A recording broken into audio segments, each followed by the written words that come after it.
Welcome back to Host of Influence. This is the second part of our reintroduction.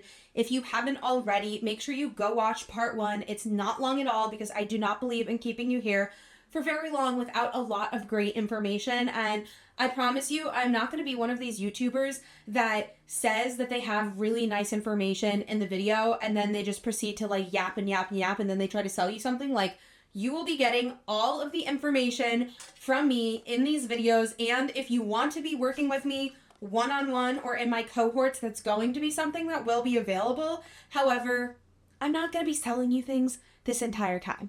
I also will definitely be providing you freebies when I do episodes about websites. I will be sharing some tips and tricks there, things that I look for in creators' websites, the most common problems I see on their websites. There's a whole freebie I have for that. There's also going to be a freebie on what I like to call my irresistible pitch method to help creators pitch to press and to brands.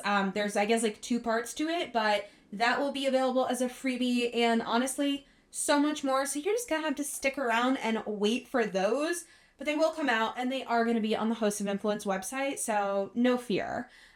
They're available. And again, I am doing this for you because I don't like to gatekeep here. And without further ado, let's get into Host of Influence Part 2. The way that I want to start this episode is by talking about why content creators underestimate themselves.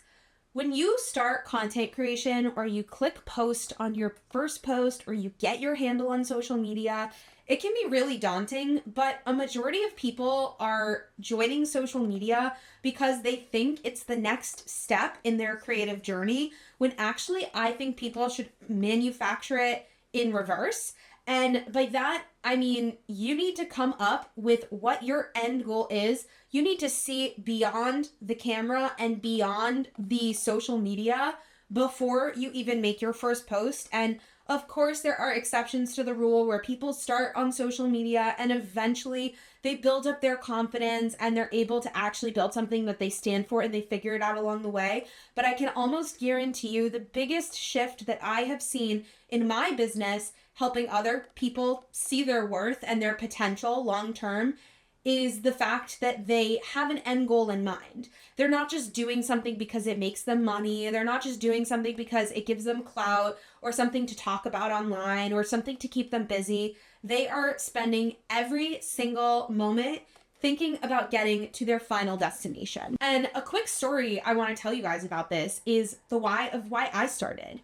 And if you've been following me for a while, some of you may know I grew up with a chronic illness. In fact, you can see right behind me, I wrote a children's book, a kid's book about chronic illness, which if you would like to go buy it, the link will be in the comments, but you could just look it up, buy it. It is just, I'm very proud of it. And the reason I wrote it is because when I was about 11 years old, I was diagnosed with Ehlers-Danlos syndrome, which is a connective tissue disorder, and I had to give up competitive swimming. And the competitive swimming part of this is actually really important because it made me realize, at least in my late 20s now, that I have always been a competitive person. And I don't think you can enter this world of social media without having a competitive drive. And look, some people don't have competitive drives. That is absolutely fine. But if you want to win the game of social media and build a multi-six-figure business, $1 million business, you are going to have to be competitive, not with anybody else, with yourself. And most people underestimate their ability to even get there.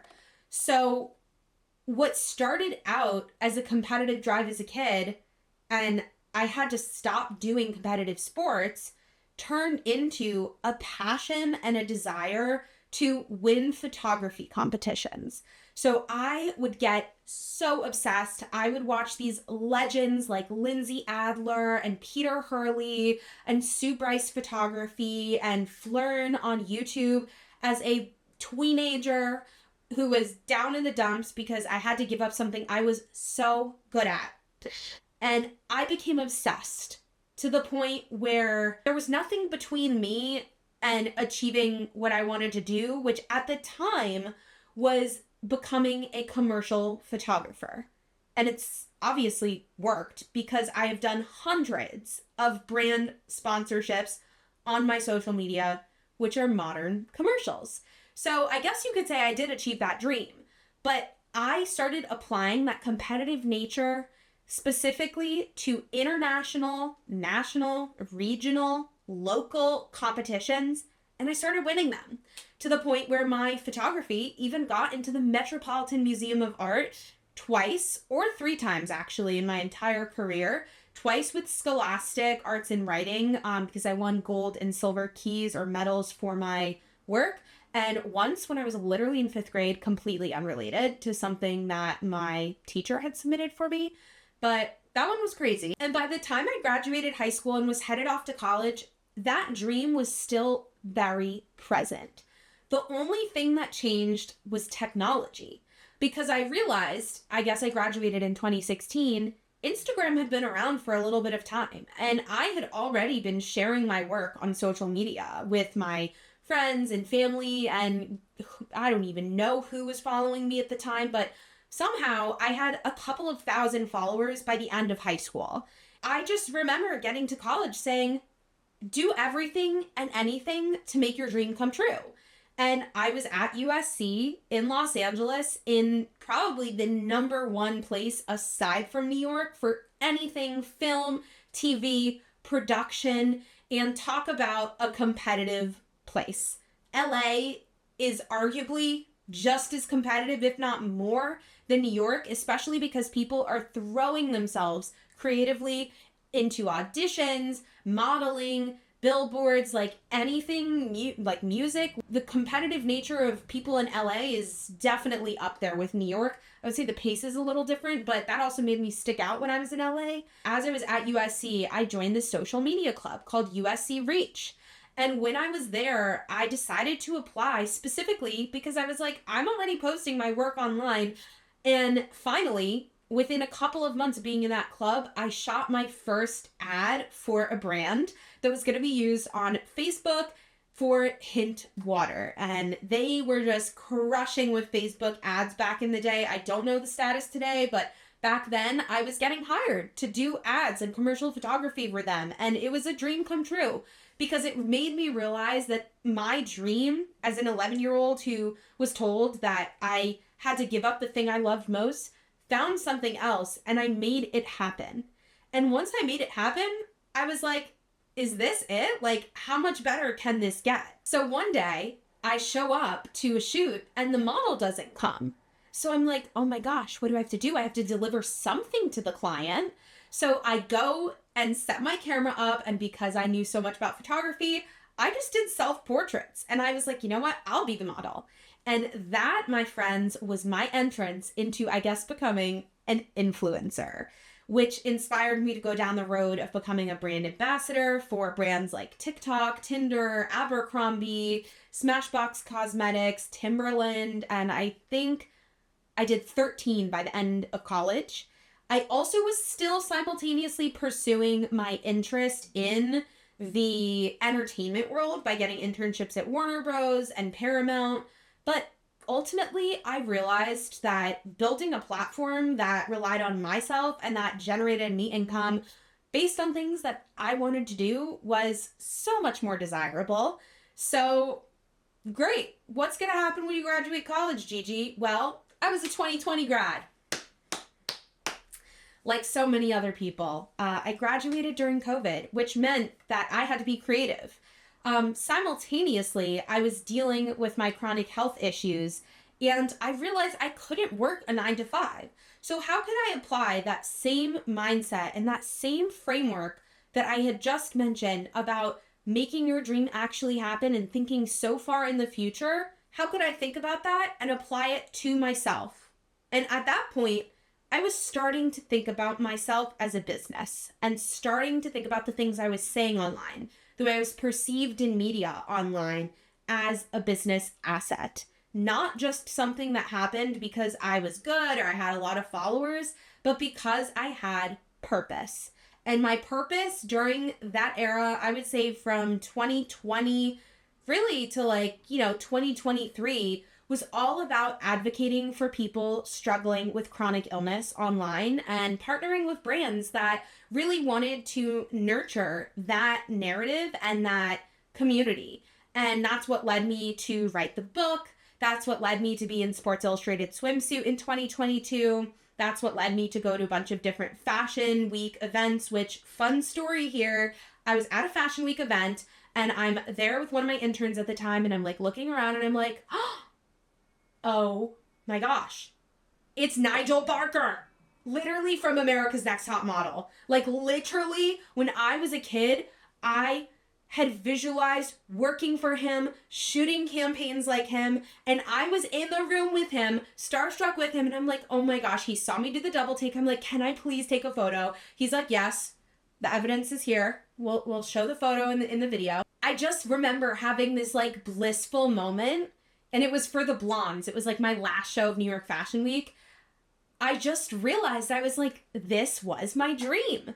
It didn't happen the way that I thought. I wasn't shooting commercial billboards or magazine covers like he did. But the work that I had done in purpose, in advocating for other people with chronic health issues, got me into the room where he was, which ended up being a dream of mine. So that's just a quick little mindset story, and I have a lot of these. So I hope you enjoyed that little story time about why people underestimate themselves, because it ultimately comes from a lack of self-belief. And if you are not thinking about leveling up every single step of the way, your confidence is not going to build over time. If you do not focus on finding your purpose before or in the very beginning stages of creating content, eventually you will hit a point where you're creating and maybe you've built an audience and maybe that's working. But at some point you will run into a cycle of burnout where you're like, I don't know why I'm doing what I'm doing. Like, I like making brand partnerships, but what is my end goal? Is this all I'm going to be doing forever? I don't know. What is it that you want to do?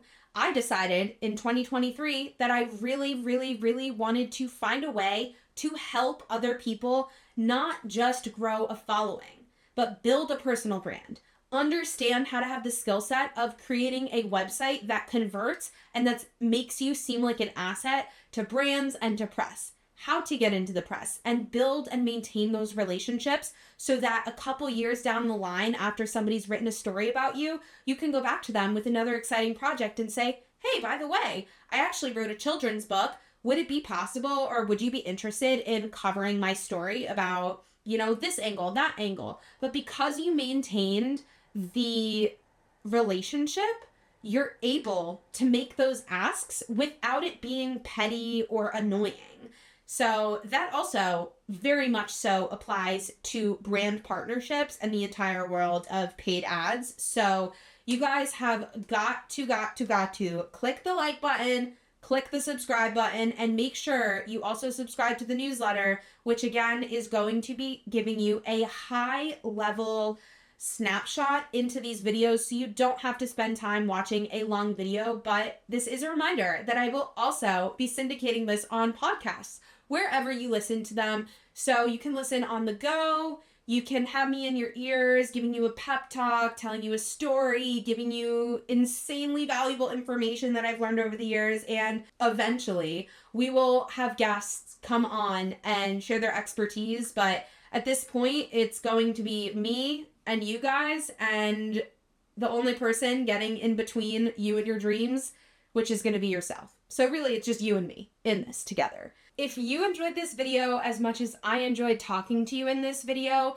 make sure that you drop some comments about what topics you want to hear from me next. What parts of the creator economy or creator businesses do you have the most questions about? And make sure you follow us at Hosts of Influence across platforms and subscribe to our newsletter so you don't miss a beat and you stay tuned for very fun and very exciting content.